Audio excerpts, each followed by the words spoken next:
तो बाबर और इब्राहिम लोदी के बीच में पहला युद्ध कब हुआ, प्लासी का युद्ध कब हुआ, बक्सर का युद्ध कब हुआ, भारत आज़ाद कब हुआ है। ऐसी बहुत सारी डेट्स हैं जो आप याद करने की कोशिश करते हैं लेकिन आपको याद नहीं होता। तो दोस्तों क्यों ना मैं आज आपको वो तरीके बताऊं जिससे आप डेट्स बहुत आसानी से याद कर पाएं, ईयर्स बहुत आसानी से याद कर पाएं। दोस्तों मेरा नाम है संदीप, मैंने पीएचडी करा है पॉलिटिकल साइंस में जेएनयू से। और मैं अपने 12 साल के एक्सपीरियंस से आपको बताने वाला हूँ कि आपको इतिहास कैसे याद रखना है, डेट्स कैसे याद रखनी है। और जो तरीके मैं बताने वाला हूँ उसको 5 सेक्शंस में हम देखने की कोशिश करेंगे। और सबसे इंटरेस्टिंग जो टेक्निक है वो सबसे लास्ट में आने वाली है, तो वीडियो लास्ट तक देखना। अब जानने की कोशिश करते हैं कि हमें डेट्स याद क्यों नहीं होती। डेट्स हमें इसलिए याद नहीं होती क्योंकि बहुत ज़्यादा संख्या में है और बहुत बार हम उतना इंटरेस्ट से नहीं पढ़ते। लेकिन इसके अलावा और भी रीजंस होते हैं, जैसे कि हम कंफ्यूज कर जाते हैं। बक्सर का युद्ध प्लासी का युद्ध के बीच में कंफ्यूज कर जाएंगे। 1757 में क्या हुआ है, 1764 में क्या हुआ है, या साइमन कमीशन कब आया है, या क्विट इंडिया मूवमेंट और सीडीएम के बीच में कंफ्यूज कर जाते हैं। तो ये कंफ्यूजन होता है क्योंकि डेट्स बहुत ज़्यादा हो। दूसरा फैक्टर होता है कि नाम बहुत ज़्यादा होते हैं। बाबर का शासन, अकबर का शासन, उसके बाद जितने रूलर्स रहे, औरंगजेब, ये सारी डेट्स जो होती हैं इसको लेके हम कंफ्यूज हो जाते हैं। तो कंफ्यूजन को दूर करने के तरीके के बारे में बातें करते हैं और क्या तरीके हैं जिससे आप एक एक डेट आपको याद हो जाए। जो पहला तरीका है वो है स्टोरी टेलिंग का। हमारा ब्रेन ऐसे बना हुआ है जहाँ पे वो कहानियों को बहुत आसानी से याद करता है। सिंपल एग्जांपल लेने की कोशिश करते हैं कि आपको अपने बचपन की कौन सी कहानी याद। ज्यादातर वो बातें आपको बहुत ध्यान से याद होंगी जो कहानी के फॉर्मेट में होगी।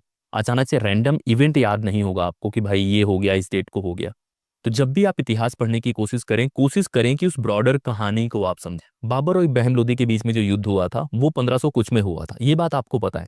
लेकिन क्या आपको पता है कि बाबर यहाँ क्यों आया था, किसने बुलाया था? अगर उस कहानी को पूरा का पूरा आप समझने की कोशिश करेंगे और उस कहानी में फिर उस डेट को देखने की कोशिश करेंगे, आपको बहुत आसानी से याद हो जाएगा।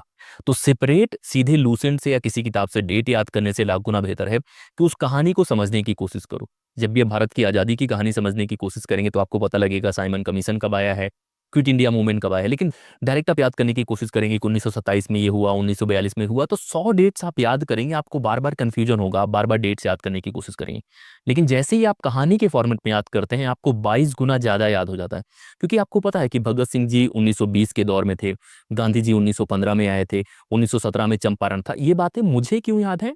हालांकि मैंने 2 साल से कोई पढ़ाई नहीं करी है, क्योंकि मैं इनको कहानियों के तौर पे देखता हूँ। तो पहला काम आपको करना है कि इतिहास कहानियों के फॉर्मेट में देखना है। उसको सिर्फ ये नहीं देखना कि ये याद करना है, वो याद करना है।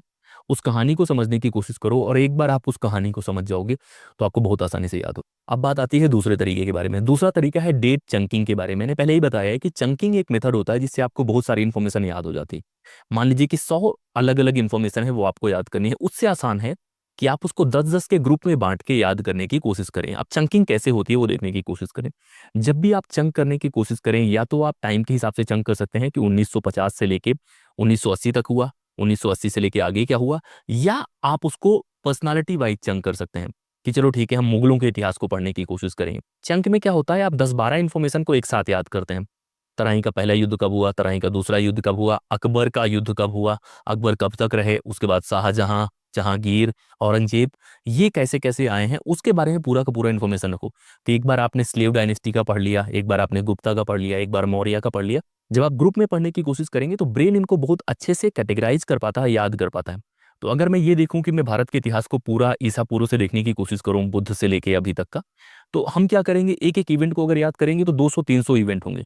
लेकिन उससे आसान है कि हम पहले मौर्य पीरियड को देखें, फिर सातवाहन हो गए, फिर गुप्त हो गए, फिर हर्षवर्धन का काल है, उसके बाद फिर कैसे बाहर के आक्रमण हुए हैं, उसके बाद स्लेव डायनेस्टी जैसे वर्क कर रही थी, उसमें खिलजी आएगा, फिर मुगल आएगा, मुगल के बाद ब्रिटिश आएगा, ब्रिटिश के बाद फ्रीडम मूवमेंट होगा। इस तरह से जो 10 ग्रुप में हम बांट लेंगे, वहां से याद करने की कोशिश करेंगे तो ज़्यादा आसान होगा। तो सेपरेट इन्फॉर्मेशन को एक एक को 100-500 याद करने से आसान है कि उसको ग्रुप में याद करो कि मौर्य काल में क्या क्या की इवेंट थे, गुप्ता काल में क्या की इवेंट थे, हर्षवर्धन के इरा में क्या थे, साउथ में क्या था, नॉर्थ में क्या था, मुगल में क्या था, ब्रिटिश में क्या था, उसके बाद फ्रीडम मूवमेंट में क्या था। ये कहीं ना कहीं हमारे ब्रेन के लिए काफ़ी आसान कर देता है और हमें आसानी से चीज़ें याद होने लग जाती हैं। तो चंकिंग से क्या होता है कि जब आप चंकिंग करने की कोशिश करते हैं तो ब्रेन के लिए बहुत आसान हो जाता है उस इन्फॉर्मेशन को स्टोर करना। जैसे आप घर में सामान ले जाएंगे तो अलग अलग सामान अलग जगह रखते हैं ना, कि ये वाला बॉक्स यहाँ रखेंगे, अगर किचन का सामान है तो वहाँ रखेंगे, अगर कहीं और का सामान है तो कहीं और रखने की कोशिश करेंगे, तो ब्रेन के लिए आसान। तीसरा जो तरीका है वो है इमोशनल कनेक्शन के बारे में। अब हम में से बहुत सारे ऐसे लोग हैं जो उतनी पढ़ाई नहीं करते लेकिन उनको बहुत सारी चीज़ें याद हैं। कभी चौराहे पे जो लोग बैठते हैं डिबेट करते हैं, चाहे मुगलों के बारे में, चाहे ब्रिटिशर्स के बारे में, कास्ट के बारे में, उन लोग के पास बहुत जानकारी होती है। उसका एक बड़ा रीजन है कि जो भी इन्फॉर्मेशन वो लेने की कोशिश करते हैं उसको अपने इमोशन से कनेक्ट करते हैं कि भाई कब आए थे, ये क्या हुआ था, वो डिबेट में यूज करेंगे। तो इन्फॉर्मेशन को जितना आप डिबेट में यूज करेंगे, इन्फॉर्मेशन से जितना आप कनेक्शन बनाने की कोशिश करेंगे, उतना अच्छा होगा, उतना इंटरेस्ट से आप पढ़ाई करेंगे। मान लीजिए कि आपको गुप्त काल को पढ़ना है, मान लीजिए कि आपको मौर्य काल को पढ़ना है, अशोक में आपको इंटरेस्ट है, बुद्धिज्म में इंटरेस्ट है, कब ओरिजिन हुआ है, तो उससे इमोशनल कनेक्शन जब आप बना लेंगे ना, आपको डेट बहुत आसानी से जैसे बहुत लोगों का सवाल होता है कि भारत में एजुकेशन की शुरुआत कैसे होती है, ब्रिटिशर्स ने कैसे एजुकेशन की शुरुआत करी, उट्स डिस्पैच क्या है। तो अगर आप रियल में अटैच होकर देखेंगे कि पहले स्कूल का सिस्टम कैसे था, मदरसा कैसे थे, बोर्ड्स कैसे थे, और फिर आप उसको पढ़ने की कोशिश करेंगे, तो आपको ज़्यादा आसानी से याद होगा। मान लीजिए कि आप भगत सिंह जी को लेकर बहुत इमोशनल हैं, उनको बहुत पसंद करते हैं, जैसे मैं पसंद करता हूँ, तो मेरे लिए बहुत आसान है 1920 के अराउंड जितने इवेंट हुए थे उनको याद करना। चाहे वो साइमन कमीशन के विरोध में लालपत राय जी की जान जाना हो, चाहे जो उनका संगठन था वो कैसे बना था, गांधी इरविन पैक्ट के बारे में, क्योंकि वो सारी चीज़ें भगत सिंह जी की लाइफ से रिलेटेड है, तो वहां से भी आप याद कर सकते हैं। तो ये तो तीसरा तरीका हुआ जहां पे आप इमोशनल अटैच करते हैं उस टॉपिक से, डिबेट करते हैं, उसका यूज करने की कोशिश करते हैं और आपको याद हो जाए। अब आते हैं चौथे तरीके के बारे में।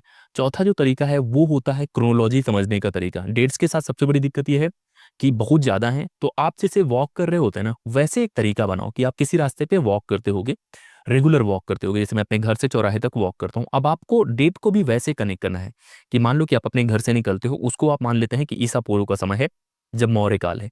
जैसे ही 2 घर आप क्रॉस करते हैं, फिर आपको मौर्य काल के बाद गुप्त पीरियड आएगा। जैसे ही 2 घर आप आगे बढ़ते हैं, फिर आप हर्षवर्धन का काल आ जाएगा। तो इस तरह से एक समझने की कोशिश करो कि वहां से आप मूव कर रहे हो, फिर एक एक कदम समय के साथ आप बढ़ते जा रहे हो, और फिर एक समय होगा जहां पे आप आज़ादी के बारे में बात करोगे, फिर आगे आ जाओगे आज के वक्त में जब नरेंद्र मोदी प्रधानमंत्री हैं। उससे कनेक्ट करने की कोशिश करो कि आपका घर जो है वो बुद्धिज्म का पीरियड है, उसके बाद आपके पड़ोसी का जो 2 घर है वो गुप्त पीरियड का है। तो ऐसे रिप्रेजेंटेशन बनाओ, तो आपका विजुअल बहुत अच्छा होगा और आपको बहुत आसानी से याद हो जाएगा। ये करने की कोशिश करना, विजुलाइज करने की कोशिश करना, जो भी आपका फेवरेट रास्ता होगा जहाँ पे आप पहचान बना सको, वो करने की कोशिश करो, डेट बहुत आसानी से याद हो जाए। ये तो एक बड़ा टाइम फ्रेम आपने ले लिया कि 50-50 साल का। बाद में आपको मुगलों को समझना है कि मुगल में बाबर कब आया, औरंगजेब कब आया, तो इसी तरह से 5-6 घर बना लो। बाबर आएगा, फिर अकबर आएगा, फिर जहांगीर, फिर शाहजहां, फिर औरंगजेब, औरंगजेब के बाद जितने शासक हैं उनका टाइम फ्रेम बना लो कि भाई यहाँ पे यहाँ है, ये औरंगजेब वाला घर है यहाँ पे है, और उससे आपका ब्रेन बहुत आसानी से पिक कर लेगा। तो ये होता है प्लेसिंग की टेक्निक, जहाँ पे आप प्लेस करते हैं डेट्स को कुछ पर्टिकुलर सामान के सामने और उसको याद करने की कोशिश। उसके बाद आता है कलर नोट्स का कॉन्सेप्ट। अब ये देखने की कोशिश करो कलर नोट्स में क्या होता है। मान लो कि अलग अलग सेंचुरी को आप याद करना चाहते हैं, जब भी आप ईसा पूर्व से लेके आज तक याद करने की कोशिश करेंगे, तो 20 तो सेंचुरी हो चुकी होंगी ना, 20 से ज्यादा भी हो गई होंगी, तो उनको अलग अलग कलर में रखने की कोशिश करो। मान लो कि ईसा पूर्व वाली जितनी चीजें हैं उनको अलग कलर से रखो, फिर 500 साल को अलग कलर से रखो, फिर 500 साल को अलग कलर से रखो, फिर अलग कलर से, इस तरह से करने की कोशिश करो। और उसमें एक लाइन खींचो, जैसे मान लो 500 साल का आपने रख लिया, उसमें एक लाइन खींचो अलग अलग कलर पे और उस पे लिखने की कोशिश करो ये टाइम, और हर में लगभग 20 डेट आप लिख लो, 20-20-20-20। और ये 20-20 डेट जो आपने लिखी है 5 ग्रुप में, ये 100 डेट्स हो जाती हैं। अगर वो 100 डेट भी आपको याद है तो बहुत सारे सवाल आपके सही हो जाएंगे। मान लो आपको पता है कि बुद्ध का जन्म कब हुआ, आपको पता है कि अशोक शासक कब बने, आपको पता है गुप्त काल की शुरुआत कब होती है, आपको पता है हर्षवर्धन शासक कब बने, आपको पता है स्लेव डायनेस्टी की शुरुआत कब हुई, आपको पता है मुगल कब आए। ये सारी बातें याद हो जाएंगी, तो उसके आसपास की इन्फॉर्मेशन भी आपको याद हो जाएगी।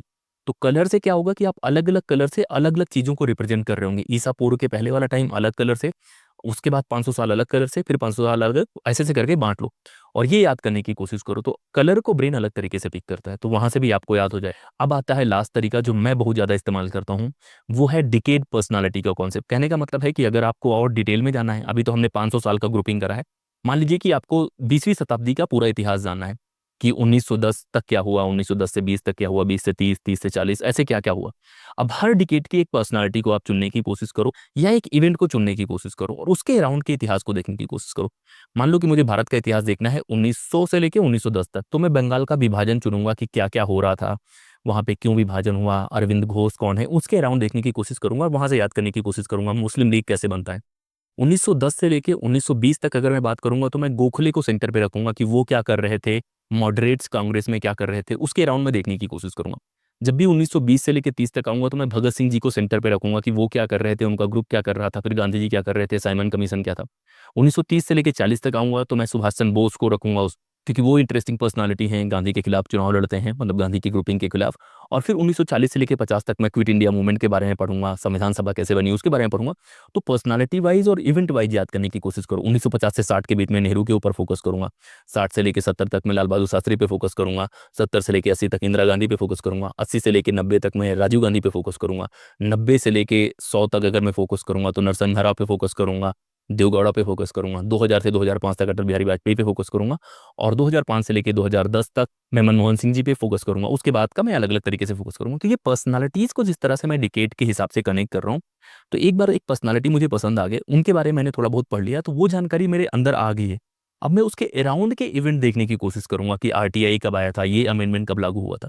तो ये जो 6 तरीके हैं, इनको इस्तेमाल करने की कोशिश करो, और ये इफेक्टिव तरीके हैं। मैंने काफ़ी प्रैक्टिकल वे में आपको बताया कि कैसे कैसे करना है।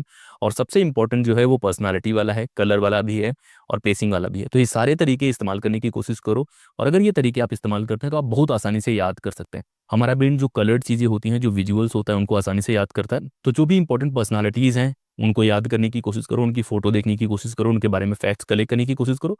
अगर आप ये करते हैं तो आपको बहुत सारी डेट्स याद होने वाली। तो इसी तरह के ट्रिक्स के साथ हम लोग आते रहेंगे। अभी बहुत सारे कोर्सेज भी लॉन्च कर दिए मैंने अपने ऐप पे, वो कोर्सेज देखने की कोशिश करो। बहुत तरह के नोट्स भी मिल रही है, बीपीएससी के बारे में, यूजीसी नेट के बारे में, केवीएस एग्जाम के बारे में, करंट अफेयर्स के बारे में नोट्स लेने की कोशिश करो। मिनिमम प्राइस लगाया हुआ है, वहाँ से नोट्स कलेक्ट करो, व्हाट्सएप पे मैसेज करो, और आपको कौन से कोर्सेज चाहिए उसके बारे में बताओ। पब्लिक स्पीकिंग का कोर्स हम लोग प्रिपेयर कर रहे हैं, जहाँ पे कैसे आपको बोलना है वो सारी चीज़ें हम लोग सिखा पाएँ। तो मैसेज करने की कोशिश करो, और कमेंट करके बताओ कि भारत के इतिहास में सबसे इंटरेस्टिंग पर्सनालिटी आपको कौन लगता है। एक नाम जरूर कमेंट करना और बताना कि वो क्यों लगते हैं आपको इंटरेस्टिंग। इस वीडियो में इतना ही।